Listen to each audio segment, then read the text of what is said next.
Biz aslında Alevilik nedir sorusuyla kentte karşılaştık ve çok da hazırlıksız karşılaştık. Daha önce Aleviler çok kamusal alanda görünen bir topluluk değildi.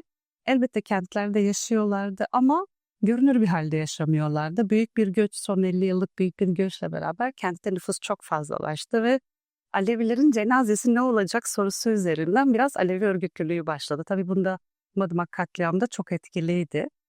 Tam da camiye götüremediği cenazesi için bir mekana ihtiyaç olunca cemevi kurdu. Aleviler kamuda görünür olunca Alevilik nedir sorusuyla karşı karşıya kaldık ve biz Aleviler onu tarif etmekte çok zorlandık. Çünkü Alevilikten derya bir inanç ve hani İslamiyet, Yahudilik ya da tüm diğer dinler gibi o yola girme kuralları da yok. Yani aslında tek kuralı var bence Aleviliğin.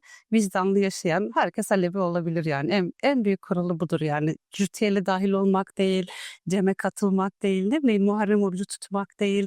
Toplamda Alevilik iyi insan olmaya çağırıyor ve iyi insan olabilen herkes Alevi olabilir bence. Yani bu tabii benim yorumum diyeyim. Ama Alevilik nedir sorusunu gerçekten cevaplayamadık ve Cumhuriyet tarihinin oluşturduğu bir Alevi algısı vardı. Önce biz o algıyı temizlemekle uzun yıllar uğraştık.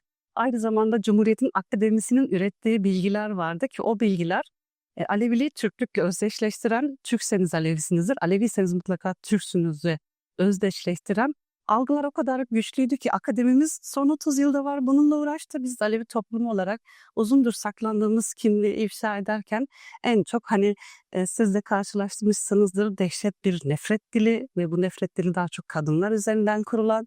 Çünkü bence Alevilik kadınların kovulmadığı son dinlerden biri. Yani hala inançta birlikte ritüel eylediğimiz, çevremize çok da göremediğimiz son dinlerden biri. Çünkü dinlerden kadınlar kovuldular. Ben öyle düşünüyorum. Doğada dehşet bir nefret saldırısına karşı karşıya kaldılar. Aleviliği tarif edemediler. Ne olduğuna ilişkin 3 cümleyle açıklayamadılar ve nedir bu Alevilik üzerinden hem çok spekülasyon yürüdü hem de toplum bu spekülasyonu çözmekle daha çok enerjisini kaybetti. Ama bana sorarsanız Alevilik nedir derseniz bence Alevilik bir hakikattir. Gerçek olan her şey Alevidir, Alevi olan her şey de gerçektir ve Aleviliğin zaten kendi tarihsel döngüsünü de orada kurar. Yani kavlu beladan beridir der. Çünkü gaz ve toz bulutunun sıkışmasıyla oluşan dünyanın da bir hakikati vardır. İlk hakikat nerede başladıysa orada başlatır ve bütün hakikatlerle de aslında kendini birleştirerek bugüne gelir. Şimdi yaşadığımız sistemde mesela müthiş bir inanç karşıtlığı varken hani birbiriyle çatışma, kavga ve birbirini reddetme üzerinde kurulmuşken Alevilik bütün inançların hakikatine ikrar veren bir inançtır diyebiliriz. Yani Hüseyini, Alici inançlar açısından Muharrem ayı bütünlükte olarak kutsal bir aydır. Ama biz Türkiye Alevileri açısından Muharrem ayının kendisi kutsal değildir. Ama Muharrem ayı bizim açımızdan Hüseyin açısından yer ve tarih veren yani Hüseyin'in ne zaman katledildiğini bir kez daha bize anlatan bir yerde durur. Biz Muharrem ayını bütünlüklü kutsayıp ritüel eyleyen değil mesela Caferiler öyledir diyelim ya da Şia inancı öyledir ama biz Aleviler tam da o Muharrem ayını bir yas ayı olarak kabul ederiz. O yas ayı içerisinde 15 günlük bir ritüelimiz vardır ve bizim için Muharrem Hüseyin'in başının kesildiğini imgeleyen bir aydır. Ve Muharrem ayı içerisinde de gerçekten de aslında ben Kerbela için şöyle derim yani Aleviler için bir Kerbela öncesi var.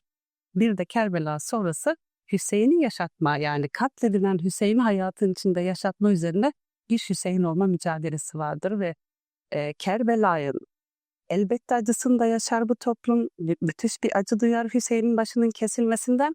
Ama Aleviler aynı zamanda Kerbela'dan büyük bir mana da çıkarabilen bir toplumdur. Yani biz mesela İran'ın bugün Amerikan Savaşı'na direnmesinde bir Hüseyin'i gelenek görürüz.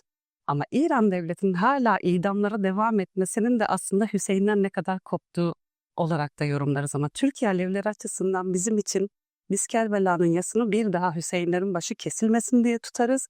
Ama aynı zamanda Kerbela'da Hüseyin'in direnişini de müthiş bir hakikat sahiplenme meselesi olarak görürüz. Yani üzerinize ordular gelse de siz hakikatten vazgeçmezsiniz. Doğada Kerbela'dan sonra hakikatten vazgeçmek bizim için Hüseyin'den vazgeçmektir. Ve hakikatten vazgeçmek aynı zamanda Yezidleşmektir ki biz burayda hep Hüseyin'i anar, hep de Yezid'e nalet okuruz yani. Ayın ritüeli budur ama bu aynı zamanda yaşamı da belirleyen bir ritüeldir. Yani bir kere yaşanıp bırakılan değil, bütün bir yaşamı hem Hüseyinleşme üzerine kuran yani yol haritasını belirleyen nasıl Hüseyin olunacak hem de nasıl Yezidleşmeyeceğinin de ezberini ettiğimiz bir aydır diyebilirim. Ya da Hüseyin'le ikrarımızı yeniden tazelediğimiz bir aydır ki biz Hüseyin'i mesela mazlum topluluklar olarak görürüz. Yezid'i de bugün gördüğümüz hani Yezidleşmiş devlet kültürü olarak görürüz. Doğal olarak da Aleviliği belki bugüne kadar getiren en önemli meselelerden biri Yezidleşmiş devletlerden uzak durması, Yezidleşmiş devletlerin kanlı elini hiç içine sokmaması, yani katliam olarak girdi ama bu devletler için Aleviler kimsenin canına kıymadılar yani. Ve şunu belki de hani birlikte yaşadığımız tüm inançlara önerimiz ki bugün de belki en çok gerçekliğini gördüğümüz yerde ne zaman içimize devlet girerse o zaman sessiz olmaktan çıkarsınız. Doğal olarak da Yezid'le mücadele edilir. Yezid'le birlik olunmaz yani. Hüseyin'in manası Aleviler açısından biraz böyledir. Yani ya toplumdan yanasınızdır, mazlum kalırsınız ya da devletten yanasınızdır, zalim olursunuz. İşte mazlumu hatırladığımız, zalimi bir kez daha reddettiğimiz aylardan biridir. Hem acı çekeriz ama hem de aynı zamanda hani ben böyle çocukken üzerine çok düşündüğüm bir şeydi. Peki bu kadar yasın üzerine aşure ne anlama gelir? Yani aşure çok lezzetli bir gıdadır. Biz 12 imamlarda tırnağımızı kesmeyiz, saçımızı kesmeyiz, soğanın başını kesmeyiz. Yani bıçakla ilişkimizi kopartırız. Çok ağır bir yastır ama aynı zamanda bu yasın devamında aşure gibi bir çorba yani içinde bu kadar çok çeşitli olduğu ama hiç kimsenin de tadının kaçmadığı, herkesin hem tadını koruduğu hem de aynı kazanda kaynadığı bir lezzeti niye yaparız diye çok düşünmüşümdür. Herhalde bizim Aleviler olarak bu dünyaya önerdiğimiz yaşam formülü de bu yani. Aleviliğin hem Alevilere hem tüm dünyaya çağrısı aslında ideolojik yaklaşım şudur ki Alevilik der ki hep birlik olun. Birlik olmak tek olmak değil elbette. Birlik olmak birlikte yaşamayı bilmek demektir. Yani karıncanın da bu dünyada olduğunu hatırlayarak, onun da hakkını koruyarak, herkesin farklı olduğunu ama bu farklılıkların birlikte yaşayabileceğini de iddia eden bir inancız biz ve doğal olarak da mesela aşırı bu konuda birliği çok temsil eden bir şey. Kimsenin tadını bozmadan, kimsenin kimseye benzemeden ama bir arada yaşamayı bilirsek de ne kadar lezzetli bir gıdaya dönüşeceğimizi de anlatan bir lokmadır aşure ve biz 12. günün orucunu mesela aşureyle açarız yani. Hani o gün aşureden önce hiçbir şey yemeyiz ve 12. günün orucu aşureyle açılır. Aslında her kötülüğü iyiliğe, her zoru kolayla, diyelim her kötüyü güzele çevirmenin de bir mesajıdır diye düşünüyorum aşure lokması için. Şöyle aslında yani Alevilik nedir sorusunun bir cevabı mesela Alevilik itikat ve ikrardır. Yani itikat etmek, niyet etmek, yola koyulmak, inanmak, umut etmek anlamına gelip ikrar vermek de niyet ettiğini yapmanın kararlılığını göstermek. Yani ben bunu niyet ettiysem bunun için bütün bunları yapabilirim diye. Şimdi Bektaşilerde mesela bir çocuk doğduğunda bir ritüelle yola girer. Ama biz Kürt Alevilerinde doğduğumuz andan itibaren Aleviyizdir. Yani şirehat derler. Yani anne sütü yani dünyanın ilk gıdasını aldığımız andan itibaren biz artık Aleviyizdir. Ama mesela Bektaşi'de olsak, Çepni'de olsak, Tahtacı'da olsak biz Aleviyiz ama yola girmemiz bir ikrar meselesidir. Yani bir ikrar belirtmemiz gerekiyor. Biz bu yolun gereklerini yapacağız diye. Orada mesela hepimizin yola girişi aynıdır. Hiçbirimiz diğerinden farklı değilizdir. Mesela diyelim Türkmen Aleviler Hızır orucunu 7 gün tutarlar. Onlar daha Hızır yani kültünün daha nasıl diyelim etkili olduğu yerdir. Ama biz mesela Kürt Alevileri Hızır orucunu 3 gün tutarız. Ama Hızır'ın manası hiçbirimiz için fark etmez. Türkmen'de olsak, Çetni'de olsak, Kürt'te olsak mana aynıdır ama yolu eğleyiş şekillerimizde farklılıklar vardır. O yüzden mesela Alevilik şeyi çok söyler. Yol birdir ama sürekli bin birdir. Yani yola dahil olma şekillerimiz bin bir olabilir. Ama manada hiçbir farklılıklarımız yoktur. Mesela gitseniz işte Toroslar'da bir Alevi köyüne mesela tıpkı diyelim ki işte Koçgil'in bir Alevi köyüne gitmiş gibi. Alevilik o kadar yaşama nasıl diyelim çok mütedeyyin bir inançtır. Her anınızı o kadar çok belirler ki yöntem hep aynıdır mesela. Kapılarımız hep açıktır, sofralarımız hep açıktır, ilişkilerimiz hep açıktır. Yani toplumsal birbirimize çok benzeriz. Ama dediğim gibi çeşitli ritüel farklılıklarımız vardır elbette ama Aleviliğimiz birbirimize çok benzeten ama gelme koşulları açısından da şunu gözeten yani hangi coğrafyada yaşıyorsak o coğrafyanın koşulları neyse yani Koçgil'de ağaç kesmek çok büyük bir suçtur, cana kıymaktır. Ama mesela Tahtacı Alevi ormandan geçinir değil mi ağaç keserek? Ama biz ziyareti öperiz, o da keseceği ağacı 3 defa öper.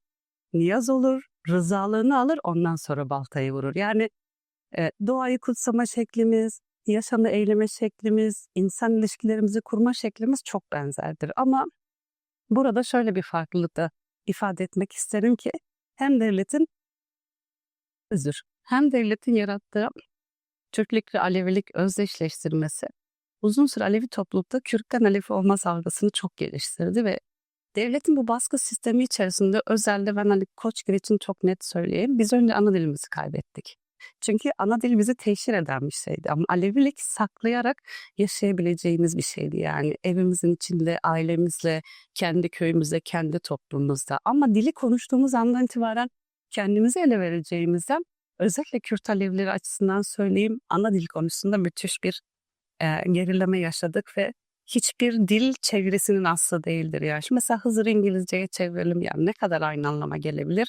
Doğal olarak da Kürt Alevilerinin inanç üzerinde ana dillerinde ürettiği birçok şeyi de beraberinde kaybettik. Bugün Aleviler sanıyorlar ki hani Kürtçe konuşmasalar da yol yürüyor gibi. Ama öyle değil yani her dilin bir manası var, her dilin kendi içinde çevrilemez bir anlamı var ve o dille birlikte elbette çok daha güzel yaşayabilir. Kürt Aleviler açısından erkan dili yani ritüel dili büyük oranda Türkçe'ye çevrildi ama özellikle şu son 15 yılda mesela ana dilde ritüel elime konusunda müthiş bir gayret var.